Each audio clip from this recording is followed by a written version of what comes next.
Hearing items, staff report on 2A. Good evening, Lori Tamura with Planning, and we're here tonight to present the project referred to as 539 Alisal Road. It's a vesting tentative tract map, map 33080, with the compendium development plan. The project consists of 11 residential units and is located on Alisal Road, just north within the DRC or the DR zone district, and surrounded by residential on two sides and TRC on two sides. The project is being brought before you with a request for, or as a bonus density project. The original density of the site allows for 7.8 units. And because they're providing a very low income unit, there is a added benefit through state law for a 32% increase in density. And that calculates out to allowing 11 units on this site. And that's what's being brought before you. With those with the bonus density unit, and the low-income unit, there is also concessions that are provided for by state law, and the concession that's being requested by this project is a reduced front yard setback along Alisal Road for portions of the project. So I'd like to just go through some of the illustrations on the PowerPoint. If we could pull up PowerPoint.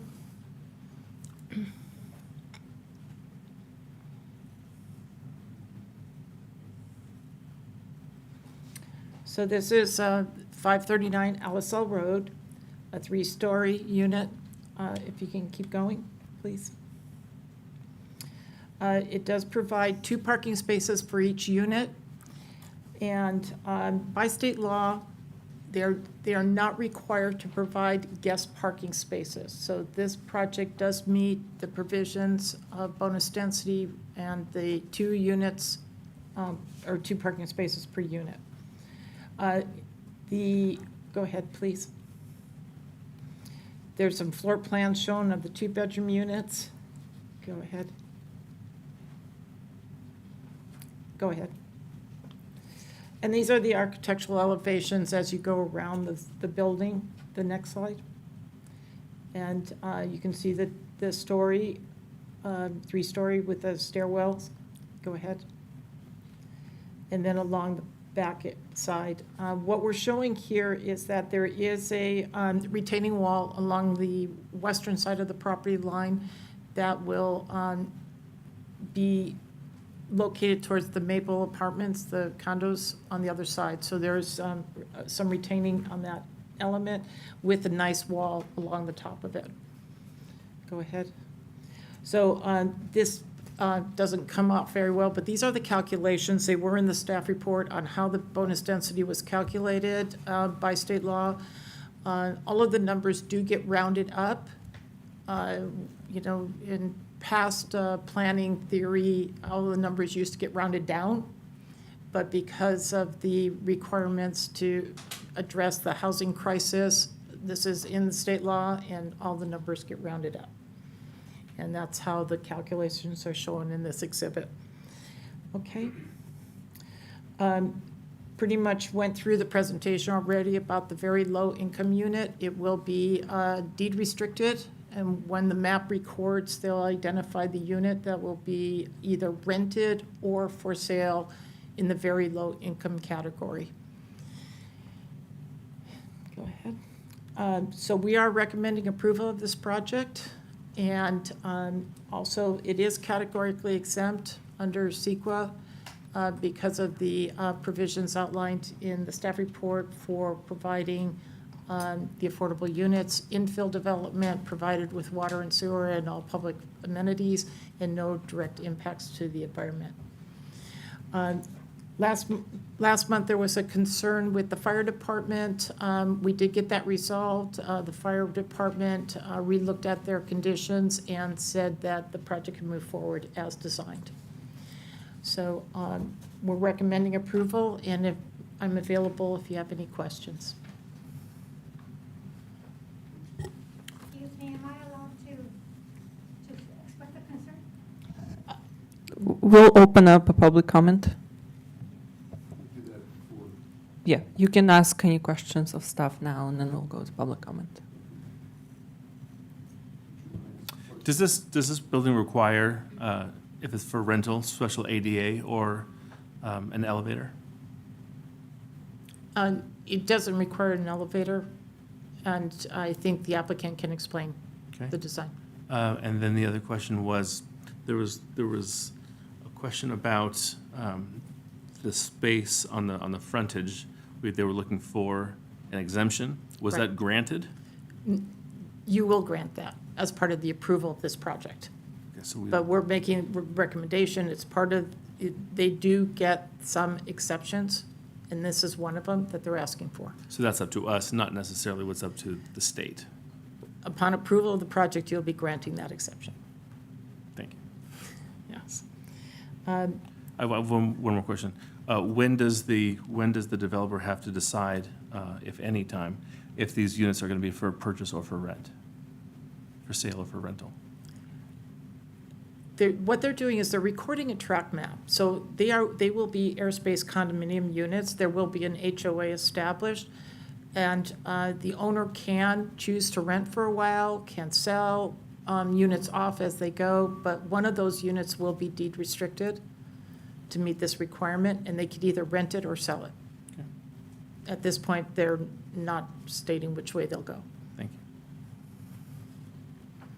Okay, I had just one question for now. I'll have more later. The low-income unit, how long does it have to stay in the low-income category? The condition that we wrote says it's for the life of the project. And, So as long as the building's there, that Yes. will be there. yes, Okay, we don't want to lose that asset for the future. right, that's why I asked the question. David, do you have any questions? I just have the same question I think that Scott had about ADA and how that was addressed in the project. Okay, Yeah, I know both the applicant and their architect are available. okay. I look forward to hearing from them. Okay, let's go to public comment. I have one speaker slip, Gloria DeSalvo. Mr. Chair, you may want to have the applicant give any presentation they have so that the audience has the benefit of that. Okay, we can wait. Are you willing to wait? Of course. Okay. Let's, Good evening, Planning Commission. My name is Eric Vasquez. I'm the agent and one of the owners of the project. My architect is on the Zoom call, and I'll let them address the ADA questions. One question for Commissioner Gold. You asked about the front yard setback. There's a portion of Solvang, kind of the downtown area, and there's architectural guidelines that were published by the city. And one of the recommendations in those guidelines is to reduce the front yard setback. So we kind of use the guidance of the city telling us to go against their own zoning, but that's what they wanted in this zone. So that's why we went with the front yard and brought it up. Regarding the ADA, hopefully our architect was able to get in the Zoom, and maybe you can let them address that now. Okay. What was the name of your architect? Eris Architect, and Jerry is her name. I don't, oh, Jerry Sandoval? Yes. Okay, Jerry, if you can unmute and go ahead. Hi, this is Jerry Sandal, Air Studio Architects. Can you guys hear me? Yes. Great. As to the question about the ground floor units, there are no elevators proposed in our project, and they're not required because we have ground floor units. Those will be adaptable.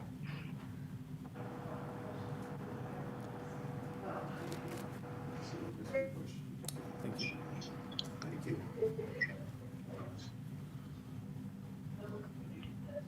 Is that the end of your presentation? You want to say anything else? No, I don't have anything else. Okay, well, now we can go to public comment.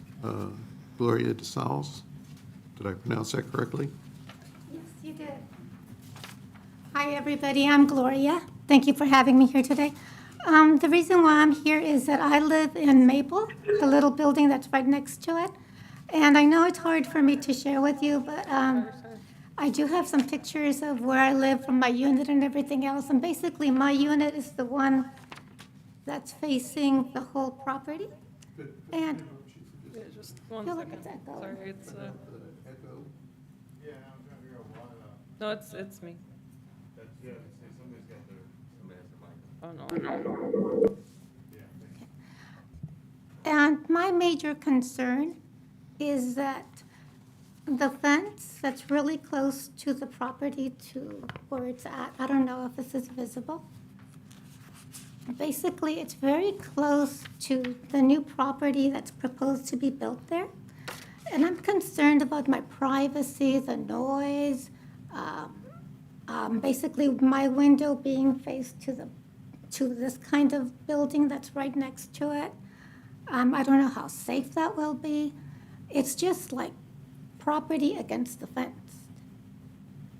And I just brought some pictures and I wanted to share my concern. And it's basically just having that building against the fence. And that fence is basically right, these pictures were taken right out of my window, basically. And for example, this is my carport. And the building will be right next to the building. So we're talking about like maybe 6 to 8 feet. I mean, that's very close. Concerned about my safety, my privacy, the noise.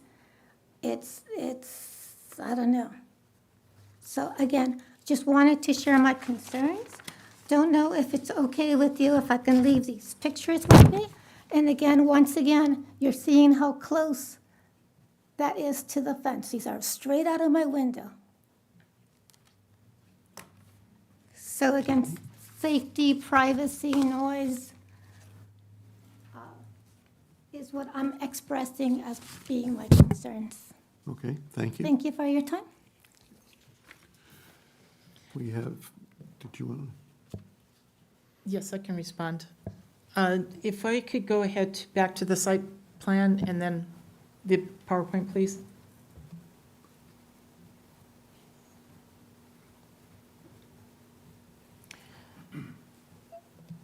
Correct.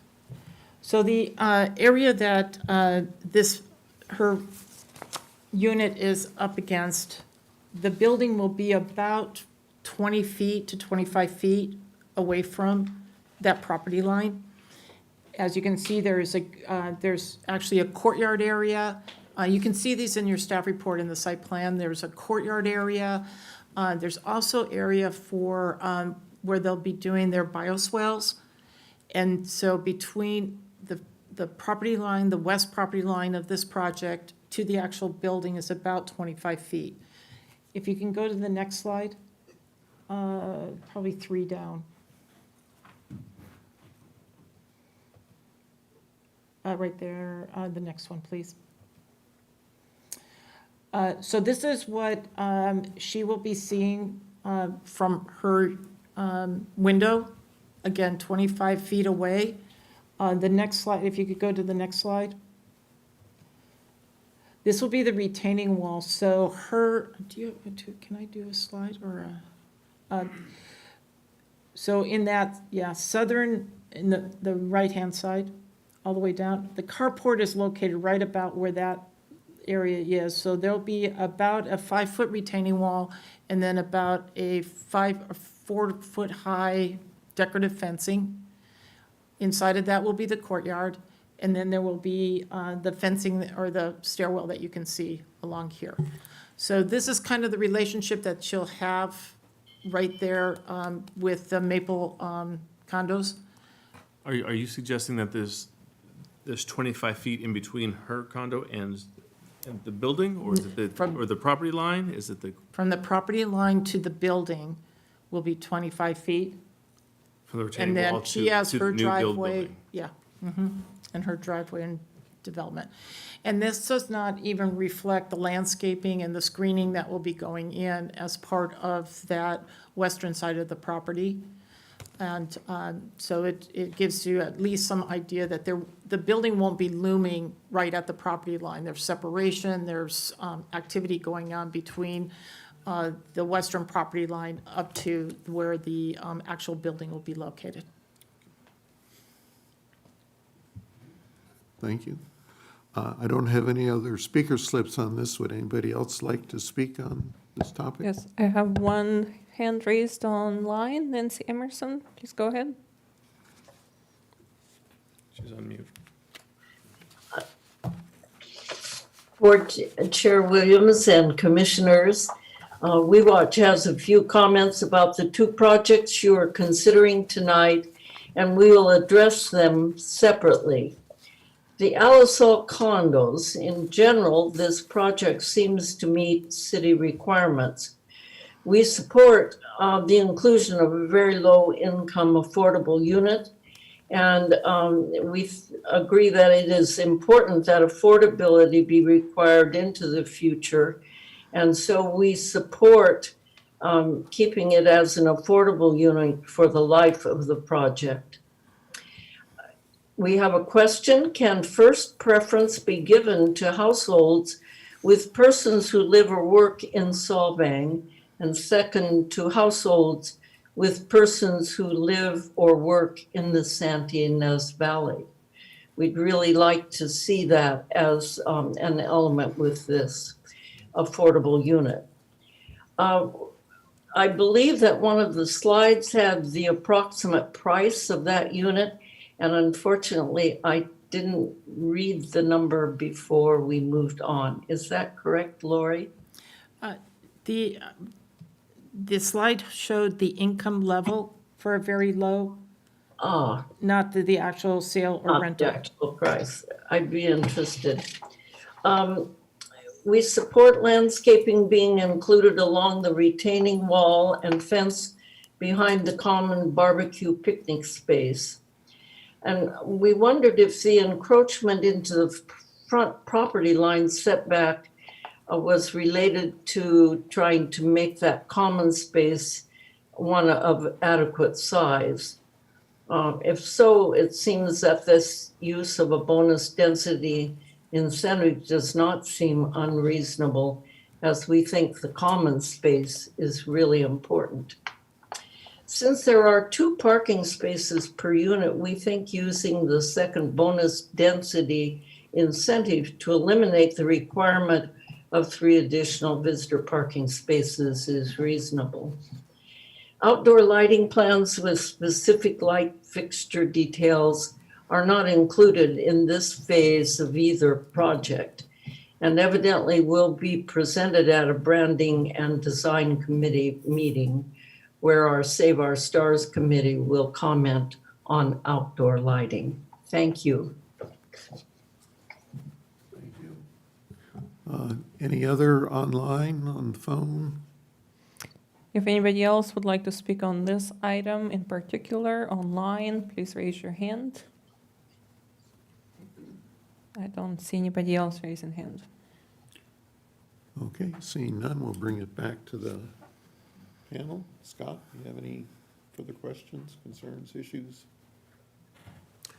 I'm pleased to know that we'll be welcoming a new project to the neighborhood. I think that it's on brand. Certainly, the architecture fits right in. The very low income is always very helpful. I'm glad that the fire department's concerns were addressed and identified. I took a tour a couple days before our last meeting, and it looks like a nice asset and benefit to the city. So I like it, and I would approve it. David, do you have any comments? I'd just like to echo Scott's comments. I think it's a nice project and a good addition to the community. I like it. Okay. I'll echo his comments as well. I like it. I do have a couple questions about what's in the resolution. In the packet, there was no tract map. You reference this TPM 30080. I couldn't find that anywhere. I don't have the numbering of the right page, but it's C1 is the maps, in your set of maps, It's a one-lot map, and then it says 11 airspace condos. So that's the vesting map that you'll be approving, and that's 30. So it doesn't have this number on it, which is why I It didn't couldn't have the find number it. on it for the meeting, yes, but that's the number that's been assigned to it. Okay. And I also noticed in comparing the notes, the conditions for approval from last time to this time, they changed. Yes, they have. But I may not have caught everything. Yeah, well, the one thing that, I think you got most of them, but I was particularly looking at the development fees, which were listed last time but are not there this time. I was wondering why. The Public Works letter, which was dated September 28th, 2020, does have those listed in there. And so I'm not sure if it got into this packet, but it was in the previous one. Yes. So That's what I'm saying. all of the developer fees are listed in there. Okay, so they will be part of They're what part we're of, yes, they're, approving. and if you go to condition,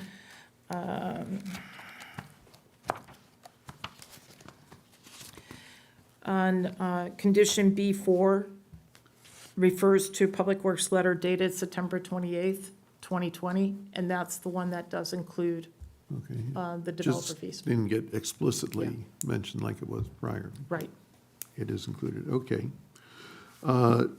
The other question is on the CCR's Homeowners Association.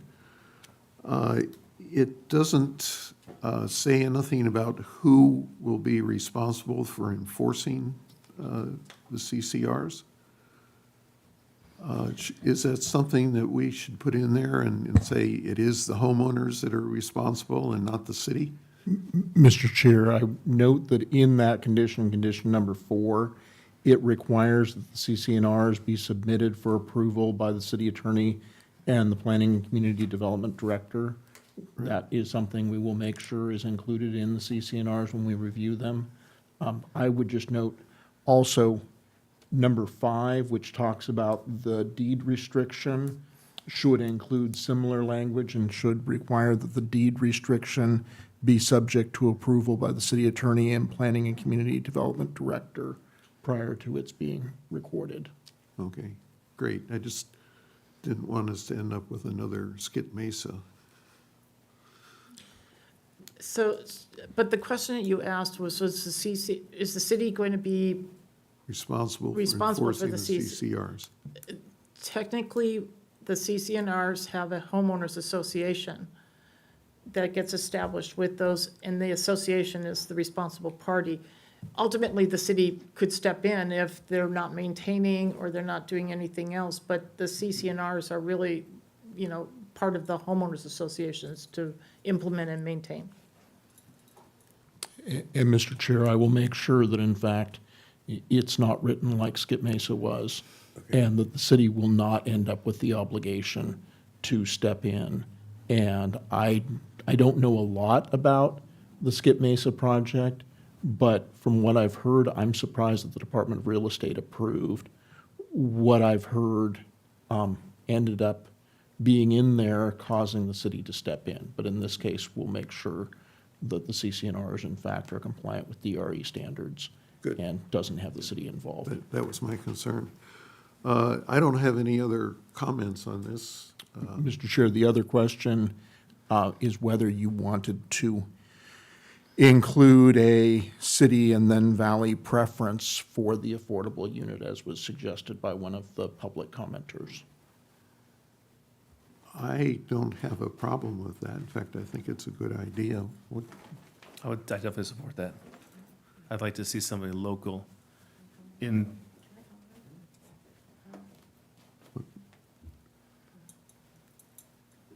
It's okay with me. And I think we probably should hear from the applicant on if that's acceptable to them. It's fine. I'll come to the days. We're fine with that. I think it'd be a good condition to put on the project as well. Thank you. Elizabeth, do you have a comment that you'd like to make? Essentially like that. Hi, sorry. Elizabeth Breen. I am also the association executive for the local Association of Realtors. I think you want to check on fair housing before you put something like that in there. I'm not certain, I'm not an attorney, but it may be a fair housing issue to put a condition like that on that unit. I don't know, Chip, do you know? Mr. Chair, I've actually done that in a couple of other city circumstances. Yeah. And it's simply, I would call it's a marketing preference is provided. It's not a restriction, it's not a prohibition. It's simply a marketing preference. This is different than a restriction. Right. You want to clarify that. Yeah. So I'll make the motion that we include that preference first for Solvang residents and second for Valley residents as preferences in the rental and in sale. Okay. Do you want me to read this into the record? So I would suggest that in condition number 5, the sentence talking about recording the deed restriction, it would say recorded deed restriction, comma, subject to approval by the city attorney and planning and community development director to make this unit available, and then it would go on with the rest of the sentence. And then that an additional sentence be added that says marketing preference for a renter or buyer shall be made first for existing residents of the city of Solvang and then to existing residents of the San Ynez Valley. Sounds good to me. I like it. So, well, I'll make a motion, we approve this project and let it move ahead. Can I get a second? I'll second that. Okay, Okay. everybody in favor, say aye. Aye. Aye? Aye. Okay, it's approved, 3-0. Moving on to You're going to give me those. Project 2B. Good evening. This item is the request of Jake Rodriguez of the property located at 1420 Mission Drive. It is for the Mission Drive Boutique Hotel. It has 11 units in the TRZ zone, and it is located at the intersection of Nykobing and Mission Drive. It has a combination of recreation across the street, which is part of the park, TRC to the east, resource management to the west, and then residential to the south in the neighborhood. The project is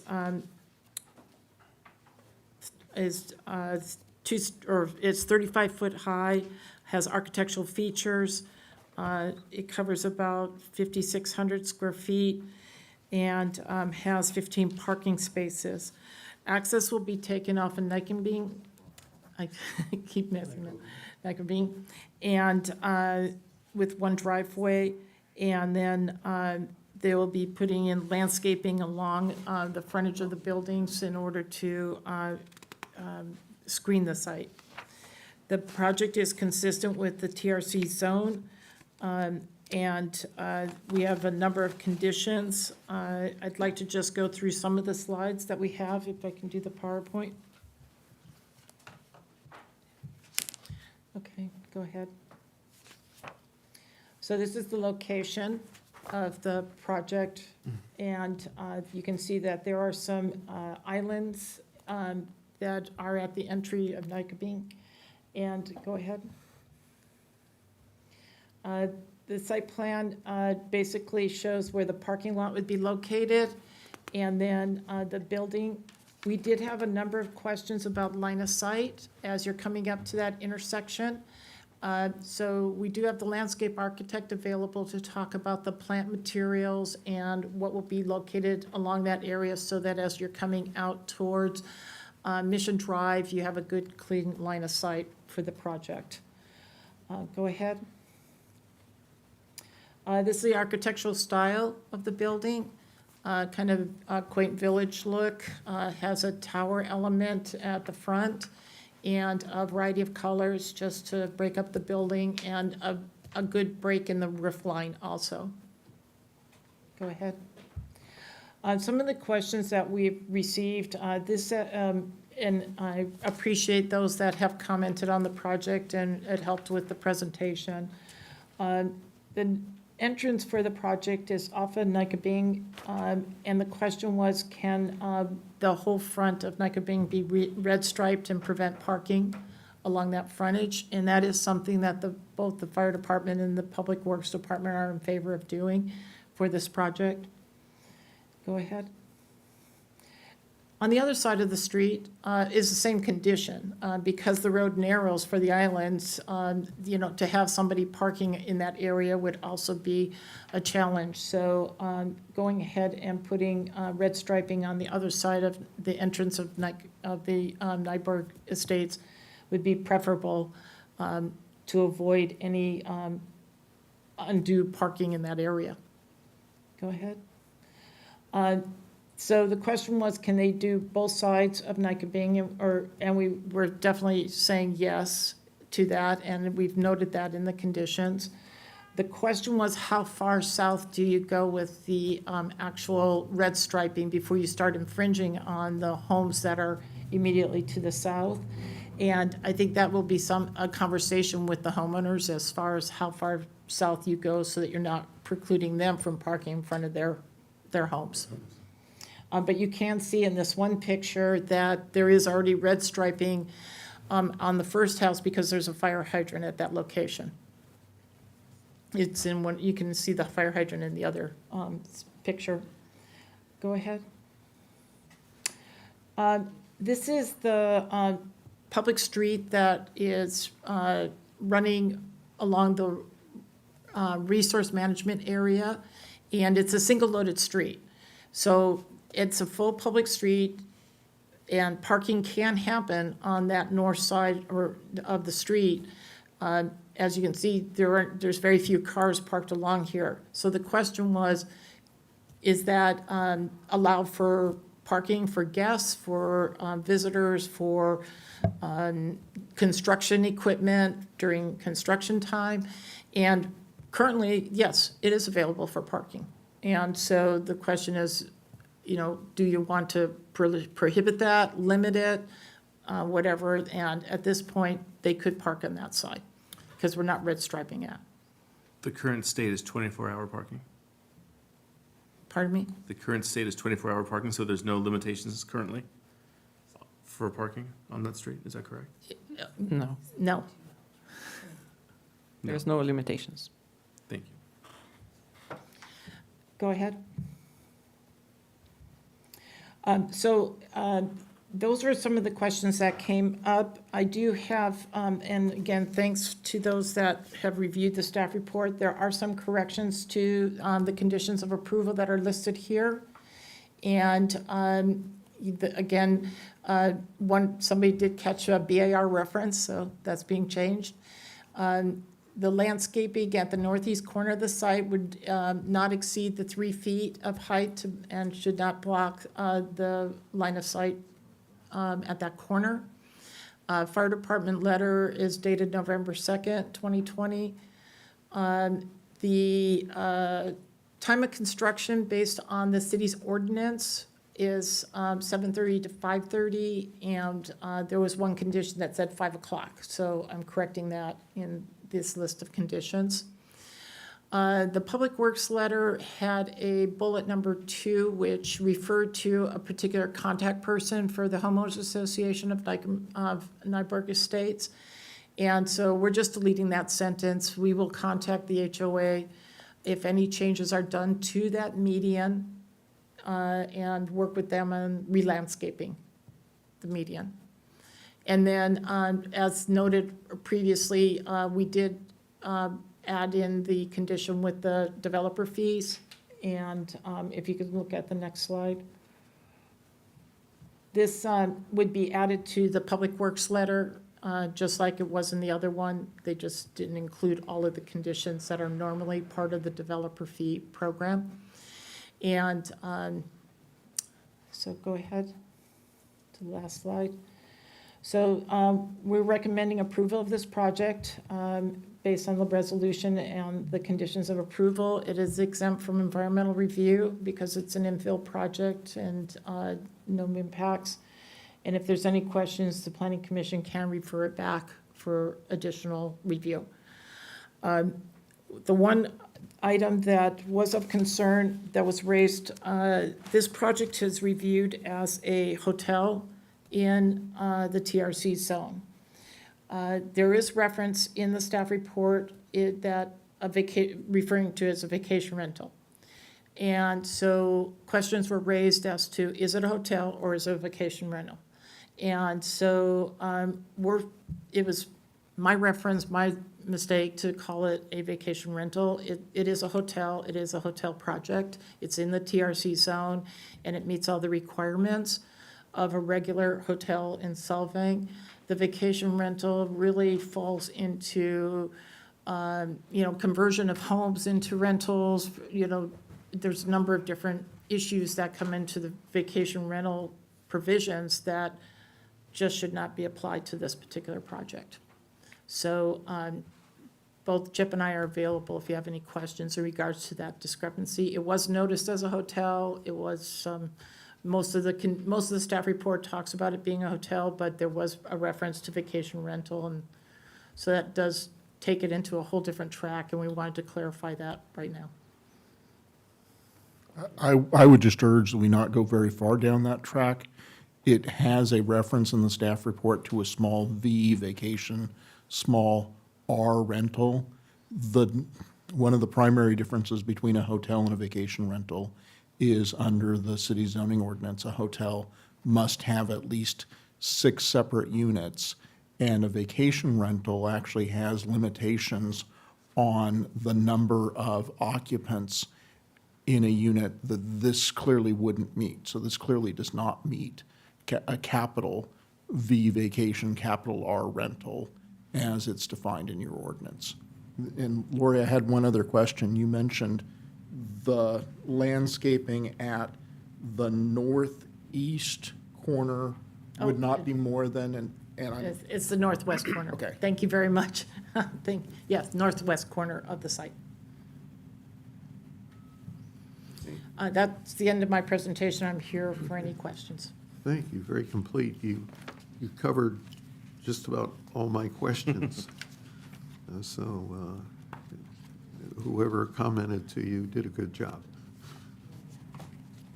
But one thing on these things, these corrections, what have you, are they automatically updated if we approve the resolution tonight, or do we have to mention them specifically? You can refer to the slides that were provided as the changes to the conditions of approval, and I will find that condition that talks about the line of sight and make sure that that's included in your motion. Okay. Scott, do you have any comments?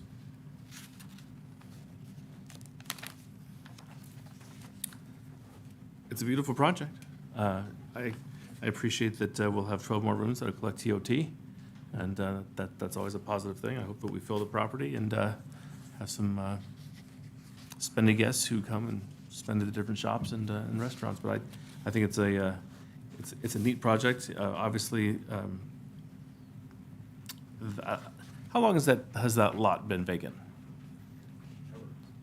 Forever. Okay. Well, Nykobing was, what, in 1990 was when it got approved, so it's been at least that long. Since 90, Yeah. 30 years. It's a very good use of that empty space. It's a beautiful project, and once again, I appreciate that we have 12 extra rooms. TOT brings more people to the city. I only see positive things that are coming from this. Great. David, do you have any comments? Not to cop out, but I just echo Scott's comments. I like it. Great project. Thank you. Okay, so Mr. Chair, you should probably hear from the applicant and then from the I was going to public. say that. Good evening, Chair Williams and Planning Commission. Brenda Messer, I'm a consultant on the project.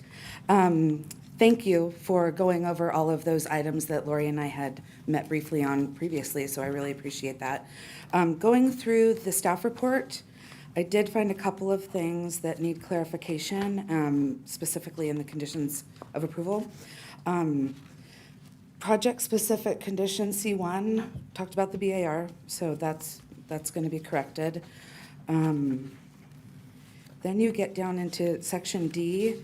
There's 2 D7s. I don't know if you realized that, but just pointing that out. And under the first D7, it talks about the grading and drainage improvements. And A says grade the site away to allow the majority of excess runoff to flow to the city's Alisal Road right-of-way. Did you want to correct that to the correct, I think would be Nykobing, or would it be Mission Drive? Maybe have some clarification there. In the next D7, agreement for land development improvements, we don't really know what those improvements are, or could we get some clarification on that condition? That condition is done when the project, after the public improvements have been done and the grading and drainage, if there's anything that is impacting a city right-of-way or infrastructure, that would be an agreement with the developer and the city. And so it would be after you're done with your public improvements. Okay, thanks. In the, okay, sorry. You've addressed all the things that I looked at. We talked about, in the PC Reso, you have 2 different CEQA sections noted. I just want to make sure that the correct one is noted. And it also talks about that it's happening October 5th. So that's just a quick correction.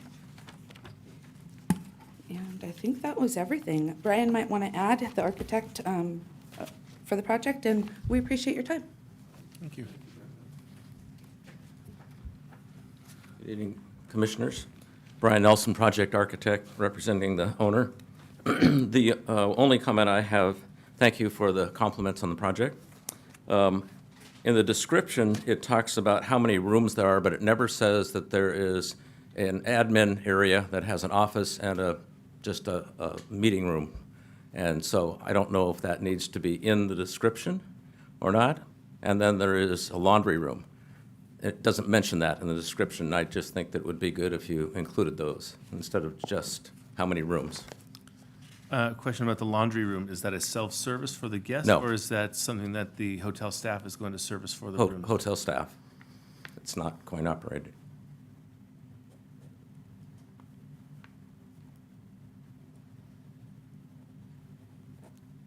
Okay? Is it? Thank you. With that, we'll take it to the public. I have one speaker slip from Don Thompson.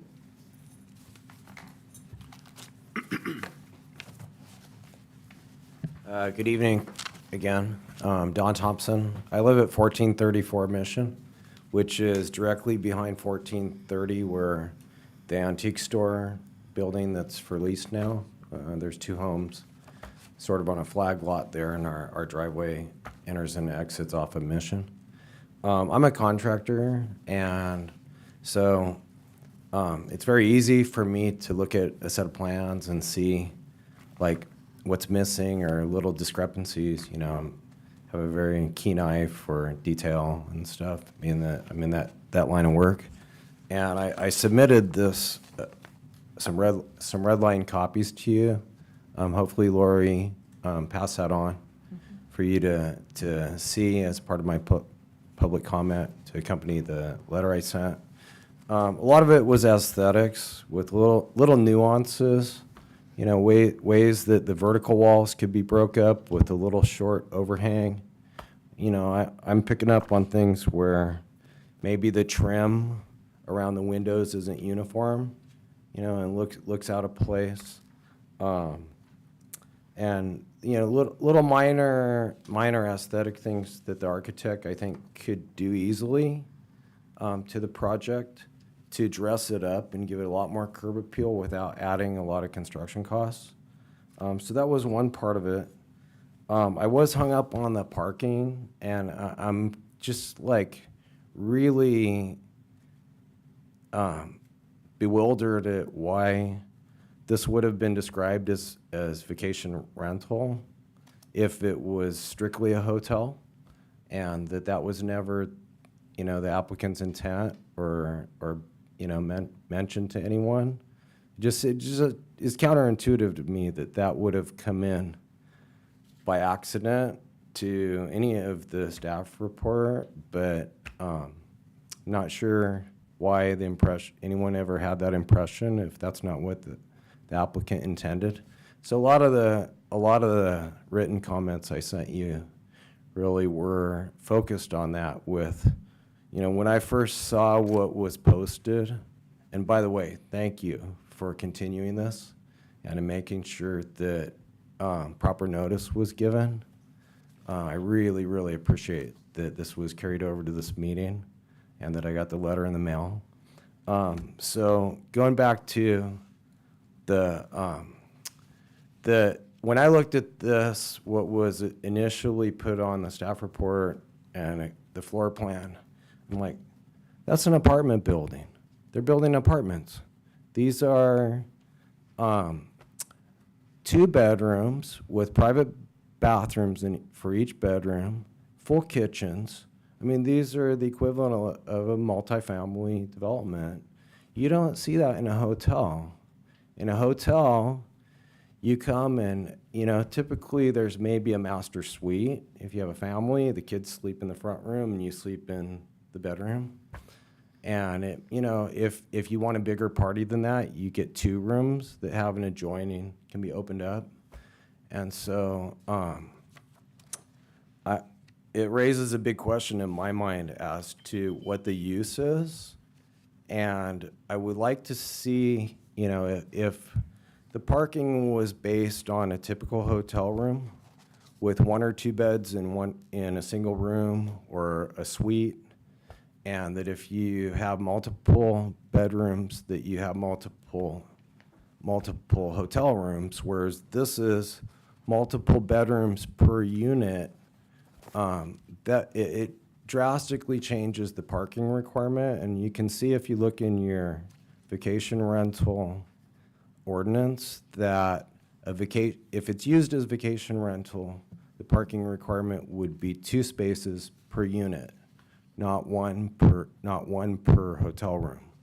So I'd like you to look at that, because this, when it fills up on the weekend, all that spillover parking is going to be over in the Nyborg neighborhood, and it may come over into the empty parking lot at the commercial building in front of my house. I don't know.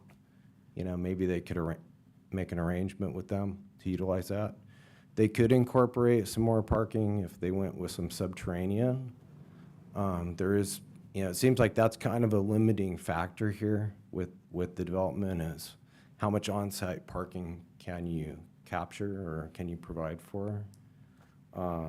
And if there's anything else, I'm sure I probably put it in my written comments. So if you'd like, I can leave this, or you can pass it on to the architect for their consideration. So. Okay.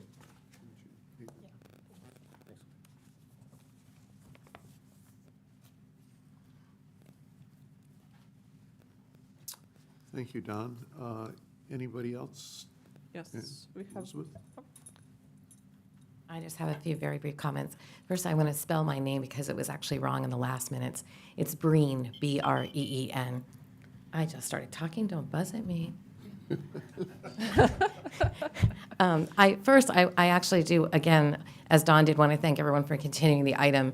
The continuance actually, I think, was a really kind of a mitzvah in this case, because when I left the meeting last time, Brian and Brenda reached out to me in the parking lot. We were able to communicate, and I was communicating with other residents in Nyborg. I own property at 359 Nykobing and also at 339 Alisol.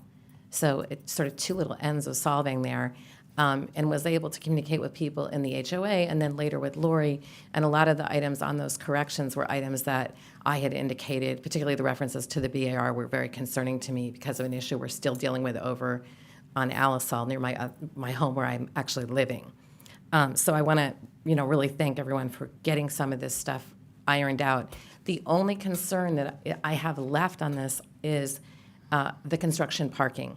I work right near the New Frontiers building. When that was being built, I was in that area a lot, and the construction workers were parked all over that neighborhood behind that property, to the fact where it really had to impact their living and their quality of living. And so I think that Lori and I communicated about it, and there's something in the conditions that talks about a construction management plan. So typically, I'm used to seeing in construction a management plan that would be reviewed and approved by somebody at the city level to say, this is how things are going to be handled as far as fencing and construction parking, et cetera. The fencing was a concern to me because of the light of vision getting at the sight lines getting in and out of the neighborhood. Having just moved from Janet Acres, I can really appreciate how difficult these left turns are now in our valley. And any left turn onto 246 is very dangerous and difficult, especially if there are issues with landscaping or fencing that affects the sight lines. And I know it was corrected as far as the landscaping, and I appreciate that. And so that's my only concern about the whole project is the construction, during the construction process, where those construction workers are going to park. And if there's space on the lot for them to park, then I don't see an issue. But that was my concern. That was kind of the last item. And I appreciate all the work that's been done in the past month to kind of get the project to a place where I think residents of Nyborg were more comfortable with it. Thank you. Anybody else? Comments online? We have one speaker online, Nancy Emerson.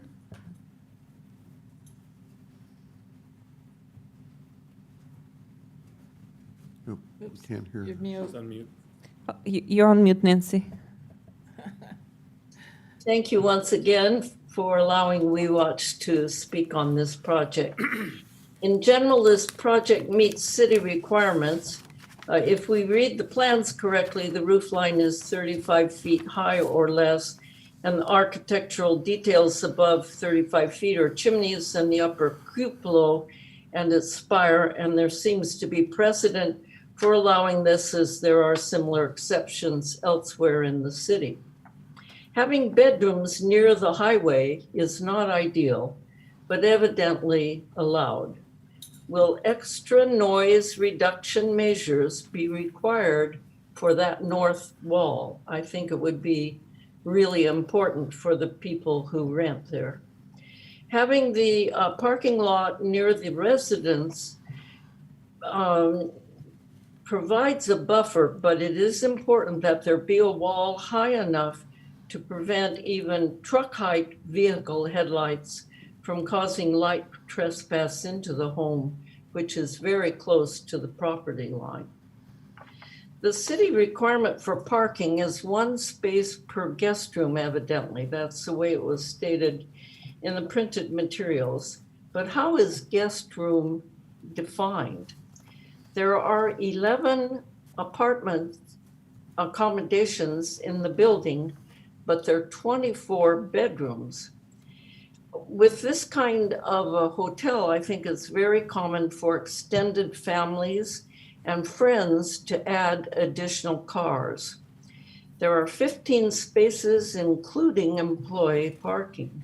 How many employees will be working during the day, at night? Is the number of spaces realistic?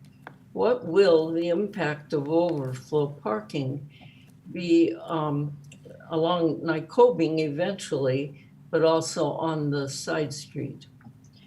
What will the impact of the difficult left turns into and out of Nykobing from Highway 246 be on the neighborhood when visitors learn how to use the interior route to and from 5th Street? The report states that the 92 trips a day will have no significant impact, which is probably true for Highway 246. But those trips might have more significance for the residential neighborhood. The report did not address increased traffic in the neighborhood, and I think that should be corrected. Thank you. Thank you, Nancy. Anybody else would like to speak? If anybody else online would like to speak on this item, please raise your hand. No other raised hands. Okay. I was wondering if the architect would like to address some of these issues that were brought up. And I'd be interested in hearing what you have to say. Sure. The headlights for the south property line, the fence along the south property line, we have a 6-foot-high fence there. So I think all the headlights will be below that, even large trucks. So, and most of the parking is facing the other way, going into the building. So the headlights won't sweep across until they actually back out. And if they back out and drive out, they won't even sweep across the neighbor's property. I'm sure that we intend to put STC 33 windows on the highway side. I'm doing a similar project in the other part of town, and we're doing that as one of the conditions of approval. So I'm sure we'll want to do that on this project also. And as far as employees on site, there is an office there, but that's only for part-time, somebody there for management. It's not a full-time employee that's going to be sitting in that office all day long. So especially now after COVID, everybody doing all the reservations and everything remotely. So that may even be obsolete to have an office there. So it's not intended to have a full-time employee, and the maid service that comes in will be coming in from the outside during off hours. So I think we got that covered as far as parking for the employees. Any other questions? I have a question. So typically, hotel rooms don't have kitchenettes and amenities like that. So as described, was this project originally designed as anything but a hotel? No. That, No, it wasn't. We decided that we would like to have kitchens because other hotels in the city do not have kitchens, so that makes us unique, and we would be catering to a unique crowd that wants to cook some meals over the weekend, you know, breakfast and lunch, then they go out to dinner or something like that. So we did it on purpose. And it was never intended to be anything but a hotel.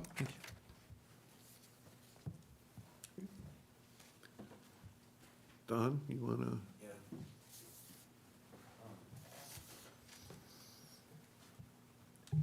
I believe there was reference to vacation rentals in the BAR minutes of the December 2018 meeting.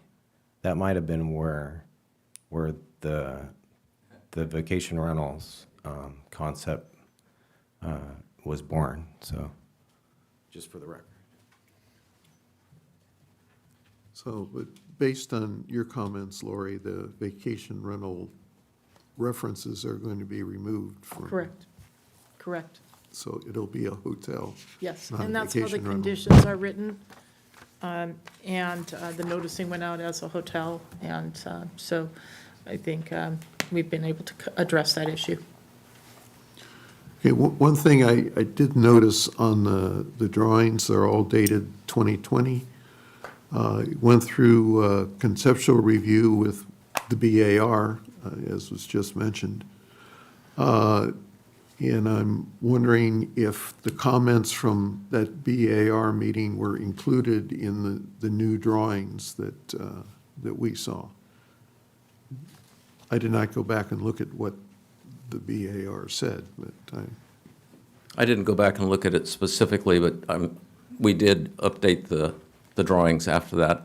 And some of the red lines that this gentleman suggested on his presentation to you, I agree with. So we're going to add some details where he suggested in some of the ideas. good. And this will have to, at some point, go back to the BDC now, right? Yes. Yes, we will, once the BDC is, goes through this training period that they're going through and addressing some of the more regional issues, we will start taking projects back to the committee for their review and input, and this will be one of them. Okay, Thank you. Thank you. Any other comments? If we could go back to the slide with the conditions on.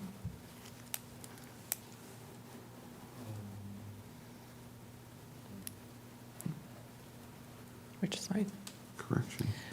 So the only one that would be changed on this one is C1D that says northeast corner. It will be the northwest West corner.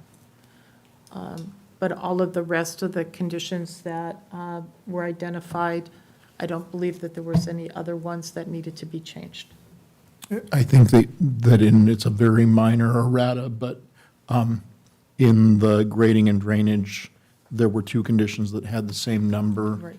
And then one of those conditions references drainage going to Alisol, and that should probably instead have drainage going to whichever street, in fact, Public Works intended it to go to. And it also makes reference to something being case in place, and I think it means cast in place. Okay. So I think there's a minor typo. Okay. Okay.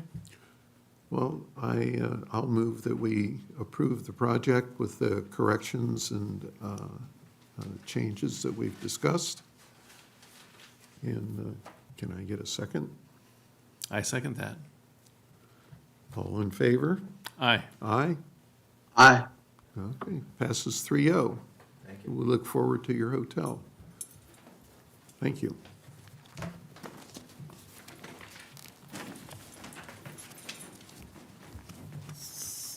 So the next item on the agenda is a review of the calendar for 2021. And one of the things that wanted to add into this calendar was a line item for the 10-day noticing. That was not in the previous calendar, so I backdated everything so that we had it clearly identified when noticing would go out, make sure we don't catch a Friday, just what we've learned through this process. So the 2021 calendar has no meeting in January. And the only other dates to be identified is July 6th instead of the 5th, which would be Monday right after July 4th. So we moved it to a Tuesday.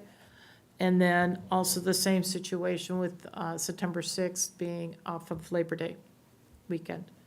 So everything else is, and I'm sorry, and then actually we took Labor Day out of there just to have a break. So this is the proposed calendar for next year. I noted previously that we were hoping not to have a meeting in December, but we do have 2 items queued up for the December, so we hope that we'll have the meeting, everybody can attend December's meeting. And so that gets you through this coming year. Okay, do you have any questions? Questions? No? Okay. And the other report, the last time I put a project status report together was in May. And so I thought it'd be a good time to bring information forward as to where things are in process. And so I don't know if you had a chance to take a look at this, if there's any questions that you had for projects. Things are moving much better in the office. And, the building department's been very productive with building permits and moving projects forward. And we do have the 2 projects that'll come to the December meeting. And then we also are working on a couple of other new projects. We continue to work with at St. George on the housing versus hotel process.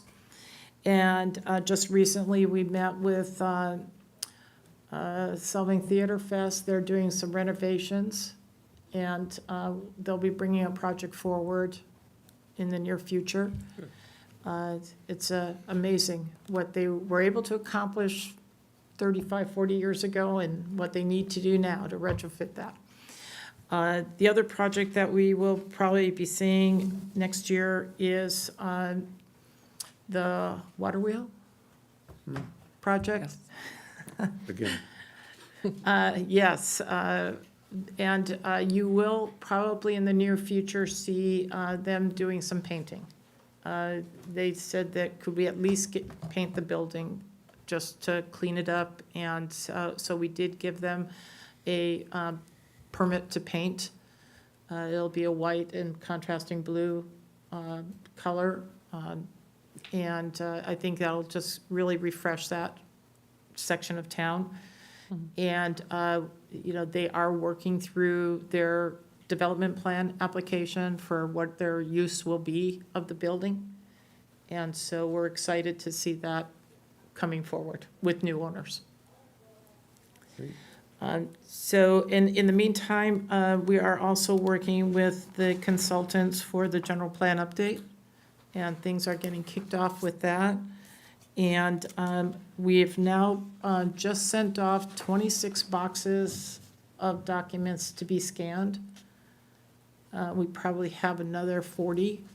And with that scanning process, everything that history will be electronically accessible. And so that's an effort that's been going on for a while, and I think it will be very beneficial to the public to be able to go online and find their building plans, their permits. And it's been a long time coming, and so very happy to see that moving forward.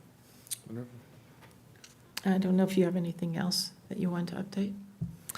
I just have a couple of really quick questions. I think Lori has done great job covering everything that's going on in planning and some of the building.